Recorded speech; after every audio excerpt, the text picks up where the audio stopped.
Te advierto, quien quiera que fueres, tú que deseas sondear los arcanos de la naturaleza, que si no hallas dentro de ti mismo aquello que buscas, tampoco podrás hallarlo fuera. Si tú ignoras las excelencias de tu propia casa, ¿cómo pretendes encontrar otras excelencias? En ti se halla oculto el tesoro de los tesoros. Oh humano, conócete a ti mismo y conocerás al universo y a los dioses. Estas palabras, según nos cuentan los antiguos, estaban esculpidas en el frontispicio del templo de Delfos, dedicado a Apolo, un lugar en el que, según también nos cuentan, estaban esos cultos mistéricos, cultos iniciáticos, a los cuales podían acudir aquellos que previamente, habiendo pasado una serie de pruebas, podían profundizar en el conocimiento espiritual. Y es el tema del que vamos a hablar hoy, de los diferentes niveles de conocimiento. ¿Niveles de conocimiento en qué sentido? Pues que dependiendo de la intensidad del anhelo espiritual y del compromiso interior que tenga el ser humano que anhela el espíritu, que anhela el despertar, irá profundizando de diferentes formas en el conocimiento. Pero a nivel tradicional justamente se tienen, entre comillas, estipulados diferentes niveles, que es de lo que hoy vamos a hablar. Os damos la bienvenida, mi nombre es Álvaro González, estamos en Sendero a la Nada, un programa dedicado a la psicología del autoconocimiento, al estudio de las religiones comparadas, la simbología y a todos aquellos temas que tengan relación con el camino espiritual y en general con todo aquello que guarde relación con las cuestiones espirituales. Bien, pues en todas las épocas siempre han habido diferentes grupos, diferentes líneas que se han manifestado o que han trabajado internamente de formas muy concretas. Y justamente esto lo vemos en todas las tradiciones y siempre ha habido lo mismo, es decir, siempre ha habido como una enseñanza externa, entre comillas, como para todo el mundo, para aquellos que tengan un poco de interés, un mínimo interés, pero luego para los que querían profundizar, los que querían comprometerse con el trabajo espiritual, entonces tenían la posibilidad de poder acceder a un conocimiento más profundo, tanto práctico como también teórico, e ir trabajando internamente hasta donde, hasta llegar al despertar o hasta donde cada cual sea capaz. Estamos hablando de los cultos mistéricos, ya sean en los griegos, en los romanos también o en los egipcios, pero esto se ha dado en todas las tradiciones de diferentes maneras. Me gustaría, para que se pueda comprender realmente cuando estamos hablando de los diferentes niveles de conocimiento, me gustaría hacer, y vamos a hacerlo, un pequeño resumen muy somero de la tradición occidental. Una porque es la que más conocemos, las cosas como son, y luego por otro lado también porque hay ya también mucho conocimiento, se tiene mucha constancia en Oriente, ¿no? de todos esos linajes espirituales y de todas esas de esos grupos que tienen diferentes niveles de profundización y demás, porque como a partir del desde el siglo XIX hasta ahora, pues en Occidente se ha absorbido mucho a nivel espiritual de los conocimientos orientales. Y también creo que está bien el hablar también de la tradición occidental, porque podemos creer que es una tradición obsoleta, una tradición que espiritualmente es pobre y que le falta profundidad, pero no es cierto. Simplemente existen diferentes formas en las que se manifiesta el espíritu o diferentes formas en las que nosotros intentamos abordar lo espiritual, mejor dicho, y entonces simplemente es eso, son formas, pero quien practica, quien vive la espiritualidad podrá darse cuenta, y esto también es algo que se repite tradicionalmente, constantemente en todas las tradiciones, y es que al fin y al cabo la tradición con mayúsculas es una, es decir, el conocimiento profundo, esencial, es el mismo.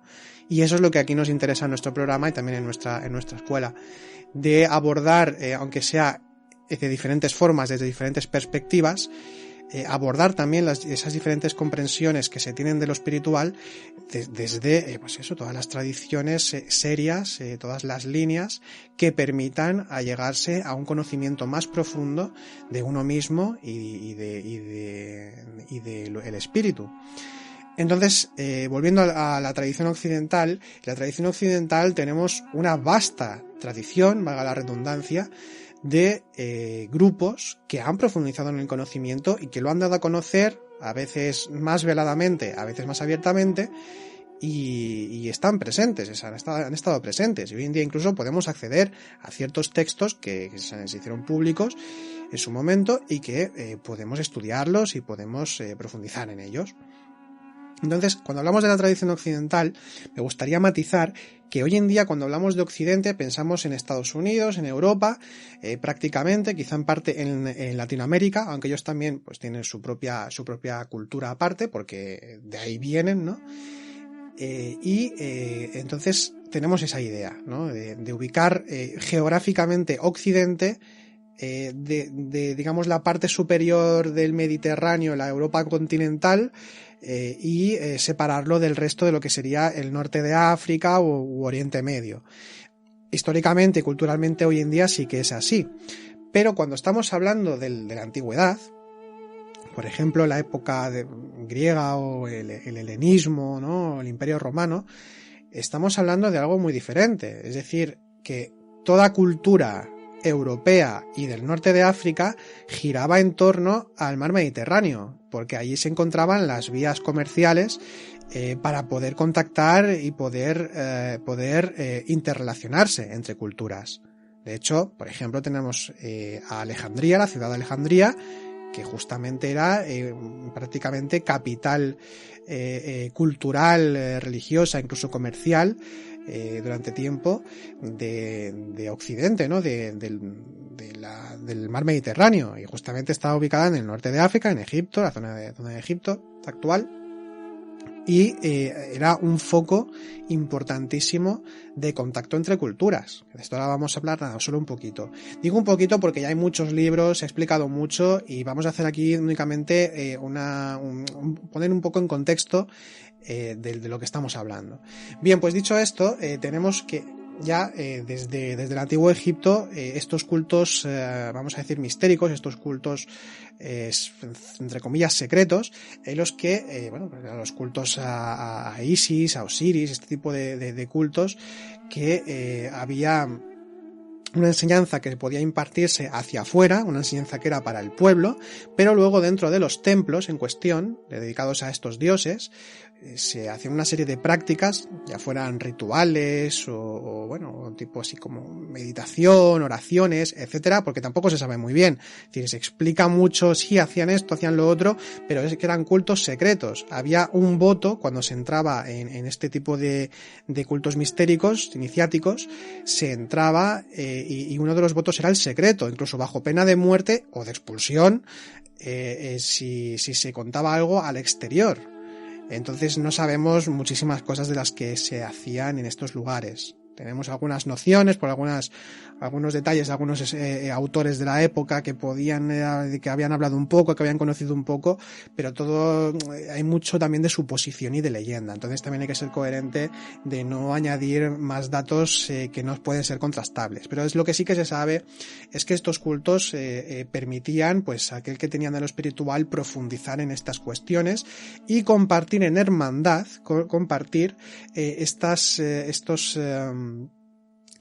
dudas espirituales, las reflexiones que se tenían, porque el trabajo en grupo, esto es algo que hemos hablado en varios podcasts, consideramos y hemos comprobado que el trabajo en grupo pues se multiplica a nivel particular el avance espiritual, porque el poder compartir cuestiones que quizá no puedas hablar a veces ni con los más cercanos, porque esto es una realidad, y el poder compartirlo y el poder vivirlo y el poder profundizar en conjunto, incluso con diferentes puntos de vista, la ayuda mutua que hay con eso, pues la verdad es que es algo muy bonito, es bello, y hace también que aprendamos a relacionarnos en general de una forma mucho más sana, no solamente entre los que compartes ese sendero espiritual, sino con todo el mundo. Eso también sirve de mucho. Bien, pues entonces en estos cultos, por ejemplo en Egipto o también en Grecia, porque más o menos la estructura era un poquito parecida, es decir, una enseñanza que se daba hacia afuera, para el que quería más pues podía solicitarlo, y entonces normalmente, según nos cuentan, había que pasar diversas pruebas en las cuales si se pasaban esas pruebas, entonces ese era aceptado, se convertía uno en un adepto, en un iniciado, en el cual ya pues podía participar de la vida interna de este culto en concreto, el que sea. Y en Grecia tenemos esto, tenemos por ejemplo el culto pitagórico de Pitágoras, que esto es algo muy conocido, insisto, hay mucho de leyenda respecto a Pitágoras, ahí no vamos a entrar, pero simplemente decir pues que había una enseñanza que se daba hacia afuera, una serie de conocimientos que se impartían, para hacernos una idea, como si fuese en la entrada del templo, pero el que quería saber más y quería saber el conocimiento que se daba dentro del templo, tenía que entrar. Y según nos cuentan las crónicas, lo que había que hacer es estar durante X tiempo únicamente escuchando, no se podía participar, se iba a aprender. Y al cabo de tiempo, que podían ser incluso años, al final se daba el permiso para poder participar y poder reflexionar y explicar de una forma más profunda los conocimientos que allí se trabajaban, que tenían que ver mucho con los números y con la matemática sobre todo.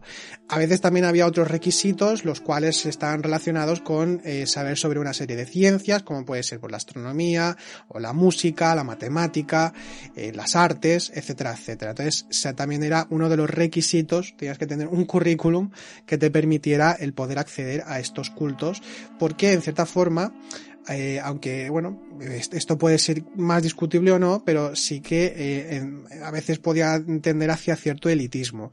Pero si esto lo hacemos de forma coherente y lo entendemos bien, no es que sea un elitismo en el cual únicamente están dentro los mejores o que somos los que están dentro pues somos mejores que los demás, ¿no? Que los que están fuera. Pensar de esa manera es muy pobre y además es muy vanidoso, muy engreído. No, en todo caso, simplemente se trata de afinidades y el de estar seguros de que con los que se va a compartir algo pues van a hacerlo de una forma seria, comprometida y que permita el crecimiento de todo el grupo. O sea, esto se ha dado desde siempre y esto incluso se da con las amistades normales y corrientes. Si reflexionamos sobre las amistades que tenemos, funcionamos mucho por afinidades y además de eso, si a veces hay personas que por su comportamiento no hay esa afinidad o hay incluso problemas, pues de forma más o menos natural nos vamos a ir apartando o vamos a ir cambiando incluso de amistades conforme incluso a uno, cómo va cambiando a lo largo de su vida. Todo esto ya lo sabemos, pues es algo parecido, no del todo, pero es algo parecido en lo referente a lo espiritual. Que sencillamente se trata de esa afinidad, de ese anhelo y de ese compartir de una forma similar o en la que hay niveles de ser muy semejantes y que por tanto pueden entenderse. Bien, pues existían estos grupos, los cuales participaban. Luego también tenemos a los órficos, por ejemplo, que tenían algunos preceptos similares a los pitagóricos. Y de ahí también incluso bebería de una forma más directa o indirecta, porque también lo desconocemos, el platonismo, Platón, ¿no? Platón conocía estos cultos mistéricos, hasta el punto de que por ejemplo se dice que el maestro de Platón, Sócrates, tenía como maestra a Diotima de Mantinea, que era una de las pitonisas que estaba en uno de los templos. Y bueno, pues siempre está ese linaje espiritual detrás, que nos indica pues que el conocimiento no sale tampoco de la nada, las formas espirituales que nos sirven para poder profundizar en el conocimiento. Entonces se mueve de esa manera. De hecho, Platón incluso tenía lo escribía, tenía sus textos escritos para que todo el mundo pudiera acceder a ellos y estudiarlos, pero tenía un curso, ahora mismo no recuerdo el nombre, siempre se me olvida, pero tenía un curso el cual estaba totalmente prohibido el poder escribir sobre ello. Ni siquiera a los alumnos le permitía esto. Y era porque él consideraba que era un conocimiento muy experiencial, que tenía que vivirse y que por tanto cualquier cosa que se escribiese al respecto no se parecería en nada a lo que realmente se estaba trabajando en ese curso en concreto. Entonces es esa parte un poquito más esotérica. La parte más externa, la parte de las enseñanzas un poquito más externas, más exotéricas, permitían sobre todo abrir la puerta a un conocimiento más profundo. Había personas que no la querían cruzar, que no querían cruzar ese umbral, y otras personas que sí. Eso ya era la elección de cada cual. Bien, pues dicho esto, estamos en esa antigua Grecia, en ese antiguo Egipto. Los romanos también van a desarrollar, por ejemplo, el culto dionisíaco, que fue muy célebre, hasta el punto de que los cristianos primitivos, cuando están formando su canon cristiano y sus liturgias y sus formas rituales, hay varias cosas que tienen relación con el culto dionisíaco: la toma del vino, toma de pan.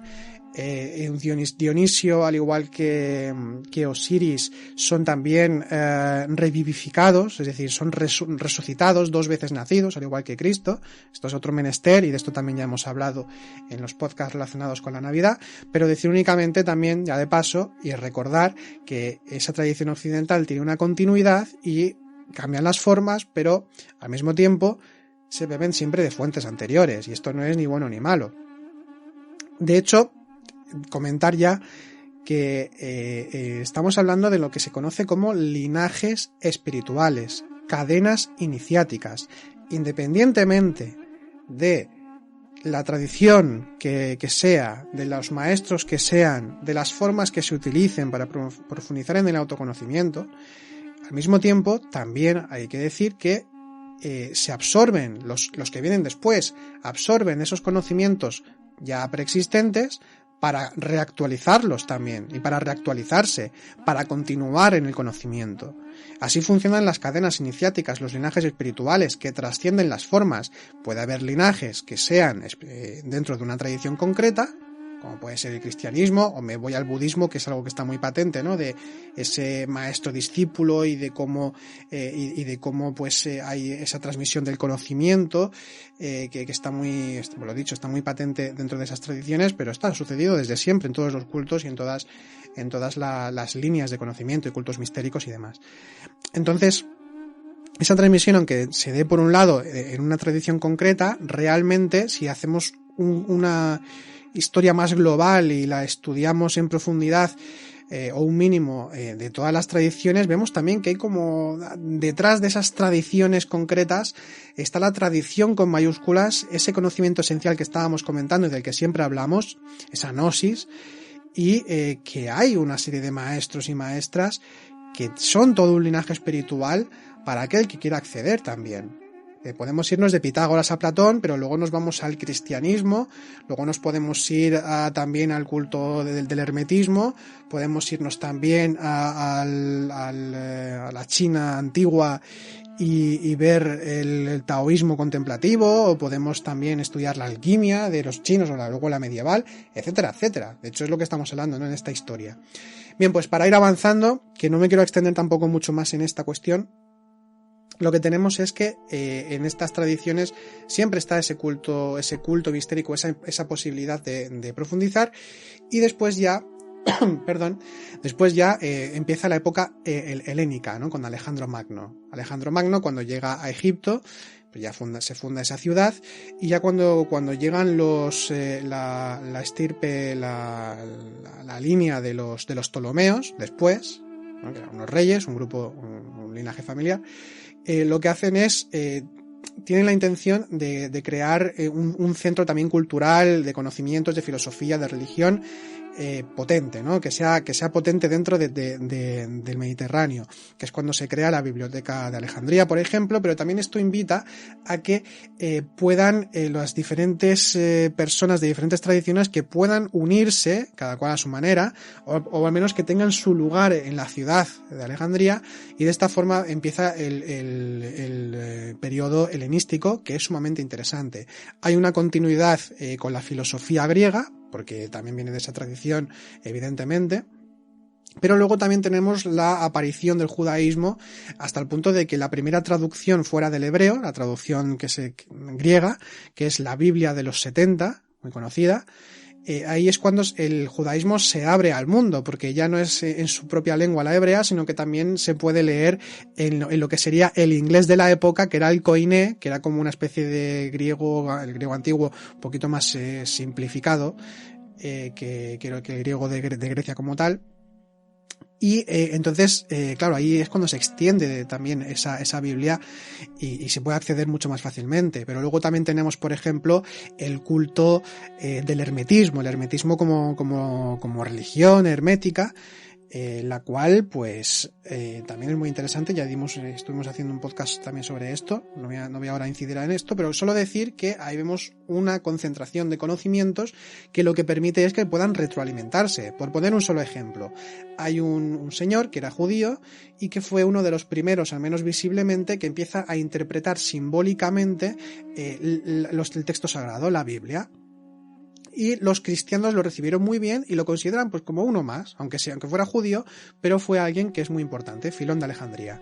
Este fue uno de los padres de la hermenéutica espiritual tal y como la entendemos actualmente, ¿no? Es decir, como esa unión de la propia experiencia, habiendo conocido la tradición interior y reactualizándola y viviéndola internamente. Esto es muy interesante.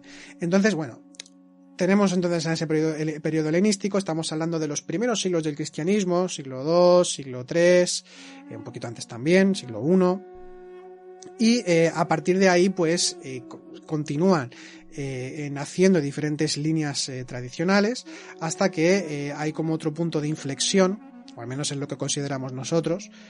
Es el momento, por un lado, aparece el Islam, que esto también cambia totalmente el mapa a nivel de culturas históricamente y a nivel religioso también, pero entonces ahí aparece el Islam en el siglo VII y hay un cambio y una profundización, porque los árabes lo que hacen cuando van conquistando los diferentes territorios por los que iban pasando, en lugar de destruir el conocimiento, lo que hacían era retraducirlo, lo que hacían era adaptarlo a su propia cultura, y por eso tenemos las primeras traducciones, por ejemplo, de libros alquímicos, del hermetismo, y de filosofía, y de muchos otros. De hecho, Aristóteles, entre comillas, renace en la Edad Media, en gran parte gracias a los árabes, porque lo traducen, porque hasta entonces el cristianismo era muy platónico, luego ya sería también aristotélico, con Santo Tomás, etcétera, etcétera. Y aquí estamos en el siglo XI, XII y XIII.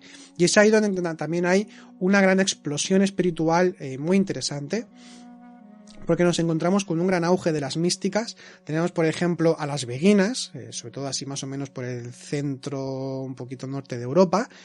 Tenemos a las beguinas, como por ejemplo Marguerite de Porret. Tenemos a los templarios, archiconocidos, los cátaros, también archiconocidos. Nos encontramos a los movimientos místicos de los bogomilos. Bueno, en general, Maestro Eckhart, también fue muy conocido y muy interesante, muy sugerente. Y por otro lado, en esta península ibérica, que era como mitad o más de los árabes y por otro lado de los cristianos, nos encontramos pues el caso del tan ya mencionado en este podcast Ibn Arabi, que nace en Murcia, o tenemos a Ibn Masarra de Córdoba, si no me equivoco que era, y tenemos también una gran explosión espiritual sufi. Insisto de nuevo, estamos hablando entre el siglo XI y siglo XIII, globalizando porque hay diferentes procesos. Tenemos a Averroes, por ejemplo, como decía antes también Santo Tomás. Tenemos a la escuela de Chartres, que era justamente el Chartres de la catedral, donde también había una serie de estudiosos en aquel tiempo, que ahí es donde se inicia el movimiento de la escolástica, y que bebían del hermetismo en varias de sus formas. Y en general, como podemos ver, nos encontramos una constante reactualización del conocimiento, reactualización de la vivencia espiritual, y que aporta su grano de arena a las personas que quieran profundizar en todo esto. Entonces ya nos encontramos una gran riqueza, pero bueno, la historia, al devenir de la historia, pues fue provocando que fueran desapareciendo diferentes movimientos por diferentes intereses que tienen más que ver con la política. Ahí ya no vamos a entrar.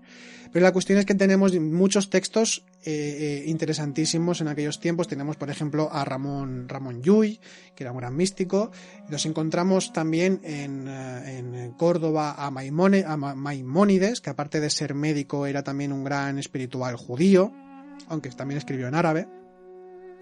nos encontramos con la aparición de la cábala tal y como la conocemos actualmente, que prácticamente estamos hablando de la aparición en Toledo y también en Gerona, donde fueron dos focos importantes judíos y donde se desarrolló una cábala muy interesante, y te lo he dicho, como la entendemos más o menos hoy en día, es cuando se escribe el Zohar, por ejemplo, texto espiritual judío muy importante. Y bueno, pues vemos ahí entonces que hay diferentes formas de entender el conocimiento, ¿no? Formas que son más externas, formas que son más vamos a decir, más para los que quieran iniciarse, ¿no? Para invitar a profundizar. Personas que son las que están moviéndolo, las que están viviendo todos esos procesos espirituales, pero que lo están moviendo para darlo a conocer, para ir encontrando hermanas y hermanos de camino que puedan, como pueden ser, por ejemplo, los centros monásticos, ¿no? Los cistercienses o los templarios mismos, o también o los bogomilos, etcétera, etcétera. Luego más tarde también los jesuitas y demás. Nos encontramos con todos estos movimientos que van reactualizando el conocimiento y lo van vivenciando. Y hay una tradición iniciática detrás. ¿En qué sentido? Pues lo dicho, hay una continuidad histórica que trasciende las formas. Ya no importa que sea árabe, judío o cristiano en esta tradición occidental, sino que lo que importa es que son conocimientos que son sincréticos al fin y al cabo. No hay que criticar el sincretismo. A veces se ha criticado desde diferentes círculos como que el sincretismo, que no es otra cosa que la unión de diferentes ideas religiosas, filosóficas, etcétera, cuando se han ido generando las religiones o nuevos movimientos, como algo negativo, como que no es algo original, pero es que realmente todo es sincretismo, nada nace de la nada. Es decir, el cristianismo parte, ya lo he dicho antes, parte desde muchos lugares, desde conocimientos incluso que pueden ser de los celtas, pasando por los cultos mistéricos griegos, romanos, egipcios, del judaísmo evidentemente, y de ahí nace una reactualización del símbolo.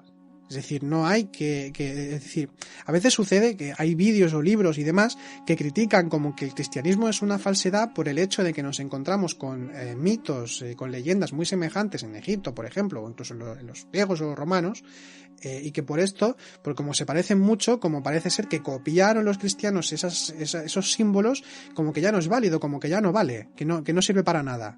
Y no es cierto, es simplemente una reactualización del símbolo que permite seguir profundizando y que tiene que ver con las formas del tiempo. Y aquí me gustaría ya comentar, porque ya hemos hecho un poco de historia hasta el medievo, porque luego ya vendrá la modernidad, el siglo de las luces, el iluminismo, el renacimiento, etcétera, etcétera, donde allí, bueno, pues aparecen movimientos de una forma más concreta, como lo conocemos ahora, como pueden ser los masones, los rosacruces, y otros grupos, ¿no? La alquimia medieval, etcétera, etcétera, hasta más o menos la actualidad, en donde de nuevo hay como una mayor, vamos a decir, un mayor abanico de tradiciones a las que podemos acceder por la aparición del orientalismo, ¿no? O de las tradiciones orientales, nuevos movimientos que nacen también del ocultismo o la teosofía, etcétera, etcétera, etcétera.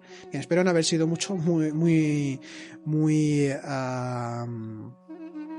demasiado excesivo explicando todo esto, que no sea aburrido. Ahora vamos a pasar a la parte que realmente es el centro de este podcast. Bien, como estaban comentando antes, volviendo al simbolismo utilizado en el cristianismo, por ejemplo, de los evangelios, ¿no? Nos encontramos, pues esto, ¿no? Con Cristo crucificado, que vive una serie de cosas que se pueden entender como procesos iniciáticos perfectamente. Y que nos encontramos con cosas muy parecidas en los cultos dionisíacos o en los cultos egipcios, en los cultos mistéricos en general, en el helenismo, etcétera, etcétera. ¿Y esto significa que sea mentira o que sea una falsedad por esto? ¿Porque no es genuino? Pues evidentemente no, estábamos comentando. Por el simple hecho de que hay una reactualización constante y necesaria. Y ahí vienen estos tres niveles de conocimiento. Hay un nivel que es el exotérico, otro nivel que es el mesotérico y otro que es el esotérico con S. El nivel exotérico es el nivel externo, el nivel temporal, subjetivo, local. ¿Qué quiere decir esto? Quiere decir que dentro de cada época histórica hay unas necesidades concretas, no únicamente económicas o culturales sin más, sino que también aparecen necesidades espirituales concretas, porque nuestra cultura, igual que todo el universo entero o todo lo que puede vivir el ser humano, todo es muy dinámico y cambiante. Y por tanto, hay ciertas formas que no es que queden obsoletas, pero que quizás es mejor explicar las cosas de forma un poco diferente, incluso añadiendo por los descubrimientos que se van haciendo o nuevas comprensiones que hay, porque el conocimiento nunca se acaba. Hablo del conocimiento con mayúsculas, de esa gnosis, no de un conocimiento meramente intelectual. Cuando estamos hablando de este conocimiento exotérico, justamente es esto, las formas religiosas, los símbolos que se utilizan, este mismo podcast también, ¿no? es exotérico en cierta forma, porque es un conocimiento que es temporal, que es del que estamos hablando ahora, independientemente de que en los conocimientos en general se hable de tradiciones iniciáticas, sigue siendo algo de este momento, de este instante, que nos sirve en este momento dentro del contexto en el que estamos viviendo. Dentro de 100 años, la forma de dar el conocimiento seguramente va a ser bastante diferente, porque las necesidades y las formas habrán cambiado. Entonces esto se da de esta manera. Por tanto, aquí no hay lugar para los dogmas. En todo caso, hay un conocimiento que se tiene en cuenta, que es esa hermenéutica espiritual, es decir, conociendo las tradiciones anteriores, habiéndolas estudiado, habiendo profundizado, habiendo vivido hasta donde uno es capaz estas enseñanzas que se nos han dado tradicionalmente en ese linaje espiritual que trasciende las formas y el tiempo. Lo que hacemos es precisamente volverlo aquí, en este momento, y profundizar en él y trabajarlo. Entonces, este nivel exotérico es esto. En la masonería o en ciertas logias masónicas, estos 3 niveles se tienen también muy bien diferenciados. Está como el nivel de los aprendices, que es este nivel exotérico, donde se aprenden una serie de formas, donde uno no sabe nada, sino que empieza a aprender estas formas, estos conceptos, estas prácticas, y empieza a vivirlo y empieza a profundizar un poco en ello.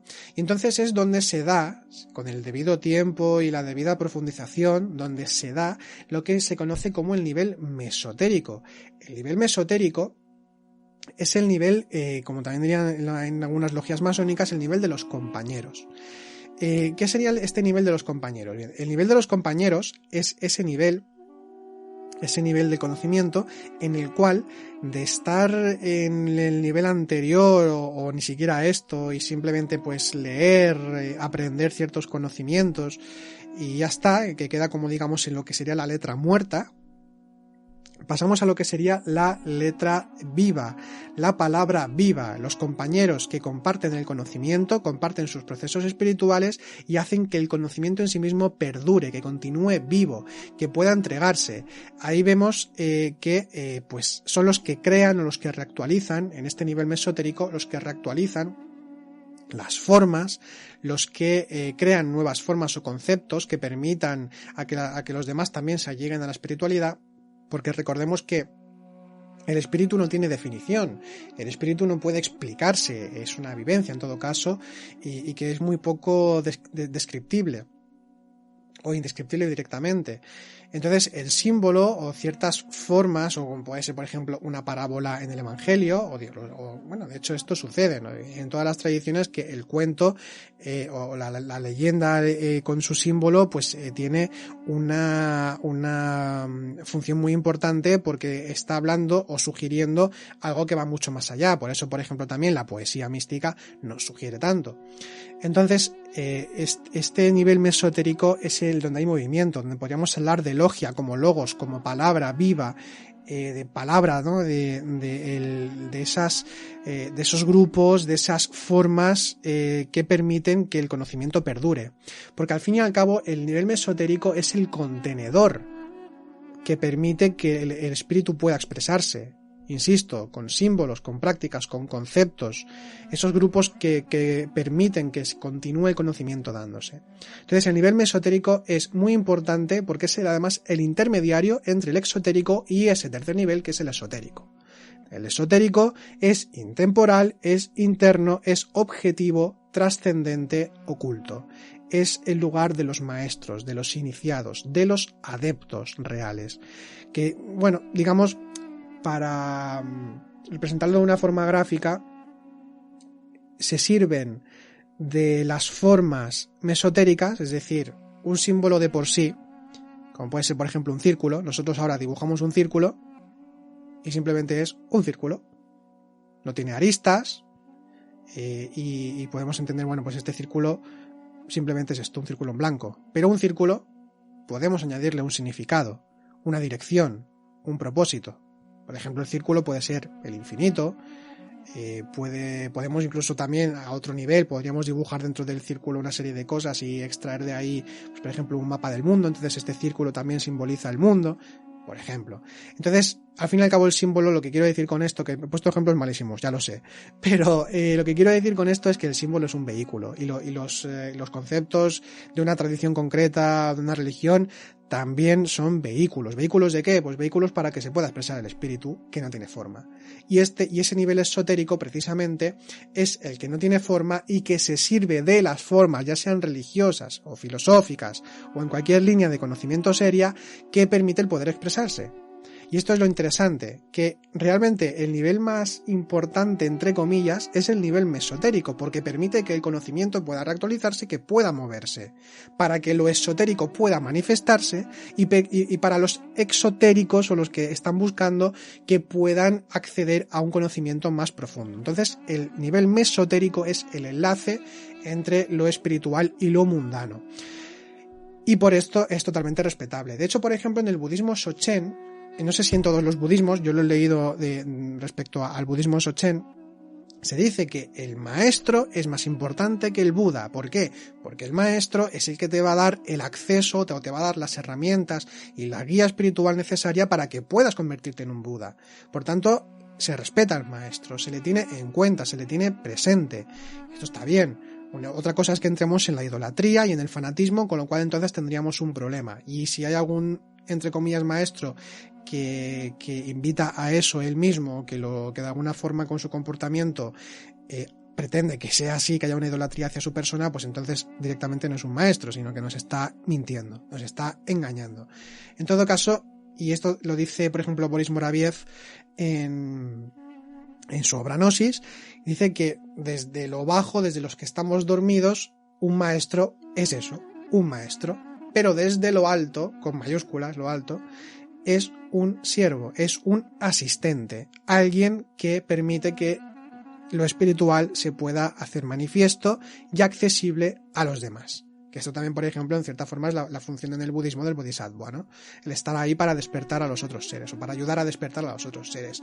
Cosa que se da en todas las tradiciones, insisto, porque cuando hablamos del amor al prójimo, cuando hablamos de la caridad, cuando hablamos de todo esto, también estamos hablando en cierta forma de el intentar ayudar a despertar a todos los seres de diferentes maneras. Bien. Entonces tenemos ese nivel exotérico, que es externo, que es temporal, es subjetivo porque está sujeto a unas formas temporales concretas para que podamos entender ese conocimiento.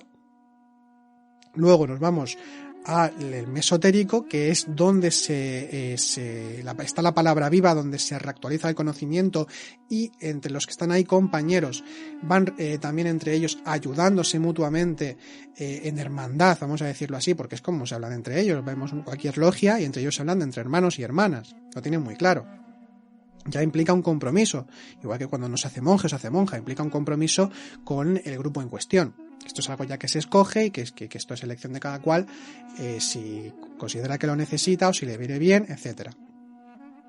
Entonces, luego ya tenemos el nivel esotérico, que es ese nivel el cual pues es intemporal, es el espíritu como tal, es aquel despierta, que es un maestro.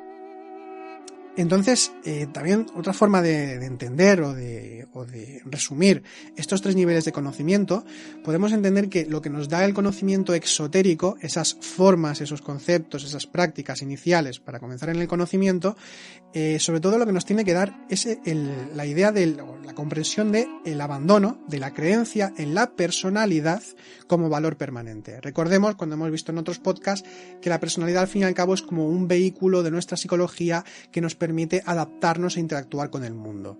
Es decir, nuestro lenguaje un oficio aprendido, unos estudios realizados, la cultura, ¿no? Lo que son los preceptos o las formas en las que se vive una cultura, las normas que tiene. Todo esto tiene que ver con la personalidad. Entonces, cuando nos damos cuenta de que no somos eso, sino que eso es un vehículo más, sino que somos otra cosa y empezamos a realmente experimentar esa otra realidad espiritual interna, consciente en nosotros, cuando nos empezamos a hacer autoconscientes, es cuando empezamos a abandonar esos valores con los que nos estábamos identificando. Los vamos a seguir utilizando porque es conveniente, pero siendo conscientes que únicamente son herramientas. Es decir, por ejemplo, un fontanero, su llave inglesa sabe que es una herramienta, que él no es la llave inglesa.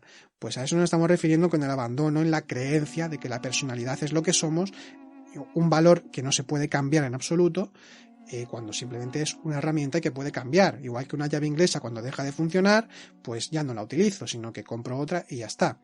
Entonces, esta sería una forma también de entender lo que nos da ese nivel exotérico. En el nivel mesotérico es un estado ya de aproximación a la identidad real, porque ya estamos profundizando en el conocimiento, estamos incluso reactualizándolo en sus formas y lo estamos viviendo ya de una forma comprometida, porque es lo que tiene el nivel mesotérico, que ya es un compromiso que empiezas ya a ser serio de verdad dentro del camino espiritual, compromiso con el ser, compromiso con la divinidad, compromiso interno, que también se puede manifestar si participamos, como decíamos, pues de grupos y de líneas serias que permitan también esto, y también implica un compromiso, y también está bien, no es que esté mal. O sea, de todo se trata de elección y de que uno vea lo que necesita y lo que no necesita.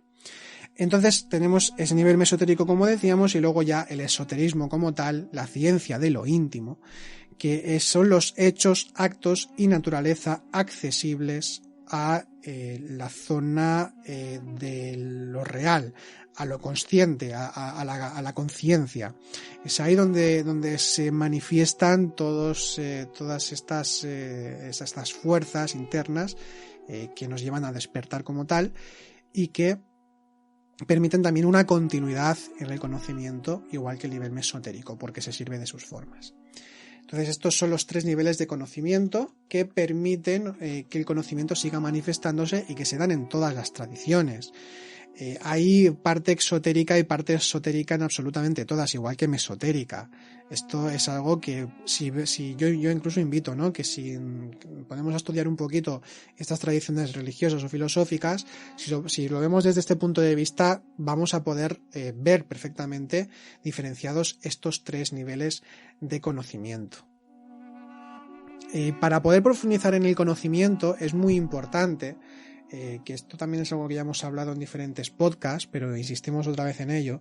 Es muy importante que para comenzar en el camino tiene que haber primeramente un anhelo apasionado, es decir, anhelar con todas nuestras fuerzas el despertar, el profundizar, el comenzar a andar el camino. Si no hay anhelo espiritual no puede haber nada. Si no podemos forzar la máquina, aunque supiésemos que nos va a venir bien el trabajar internamente, no podemos meternos ahí a intentar despertar si ni siquiera sabemos ni lo que queremos. Es importante tenerlo claro en este sentido. No es que lo tengamos claro, porque también hemos dicho varias veces que nunca se tiene claro del todo. La cuestión es que uno no sabe a dónde va. Lo que tiene que tener claro en todo caso es que lo quiere, aunque no sepa lo que quiere en este sentido espiritual, porque no puede saberlo hasta que no está allí. Entonces es una cuestión de confianza en todo caso, no de fe ciega en el sentido de hacer caso a otros seres humanos y que nos dicen lo que tenemos que hacer sin dudarlo, sino que es uno mismo el que tiene que en todo caso tener anhelo hacia lo espiritual, que ya trasciende a lo humano. Ahí está la auténtica fe, que no tiene otro significado que experiencia directa de la realidad interior, no fe como creencia ciega. Y otra de las condiciones importantes para comenzar en el camino espiritual es precisamente que vayamos aprendiendo a discernir lo que es espiritual de lo que no, que incluso internamente, ¿no?, diferenciar qué es egoico y qué es consciente en nosotros, y simplemente el ir profundizando, porque el discernimiento lo que nos da es una visión más clara, más intuitiva de nuestro propio camino y de cómo continuar en él. Lo he dicho, lo digo así, lo menciono un poco de forma somera, porque así de esta manera, bueno, ya hemos hablado en otros podcasts de esto y así no somos tan repetitivos. Luego también la disciplina es necesaria. La disciplina como tal es muy importante para tener una perseverancia y continuidad y constancia en el camino. Y arrojo e iniciativa. El arrojo y la iniciativa es muy importante. Es el lanzarse sin más. No tener miedo al conocimiento, no tener miedo a la espiritualidad y a lo que uno pueda encontrarse. Evidentemente vamos a vivir cosas que nos van a ser más agradables, otras que no tanto, pero la cuestión es que aquello que nos es más desagradable simplemente es porque descubrimos cosas en nosotros mismos que no queríamos ver. Y es importante ver todo lo que somos si realmente queremos despertar. Y es que no hay medias tintas en el conocimiento. O fríos o calientes, a los templados los vomitaré de mi boca, como dice el Apocalipsis. Y es así. Es decir, si queremos algo tenemos que ir al 100% con ello y no andarnos con medias tintas, como decía, ¿no? No andarnos a medias con lo espiritual. O estamos o no estamos, si no estamos perdiendo el tiempo. Bien, pues con esto terminamos el podcast. Una vez más, esperamos que os haya sido de provecho, que os haya gustado. Y bueno, decir que si queréis comentar algo en la caja de comentarios, si queréis hacer algún matiz, alguna cosa que queráis aportar, pues siempre sois bienvenidos. Si queréis también contactar con nosotros, podéis contactar a través del mail info@noesiscentro.com, visitar también nuestra página noesiscentro.com y aquí también pues podréis ver diferentes publicaciones que tenemos. Hemos publicado algunos libros, revistas, luego también tenemos cursos online para los que estén interesados y bueno, pues también podéis contactar en nuestras redes sociales. Estamos en Instagram, Facebook, Twitter, bueno, un poco lo típico. Bien, pues dicho esto, nos despedimos, esperamos que os vaya bien la semana, hasta la próxima.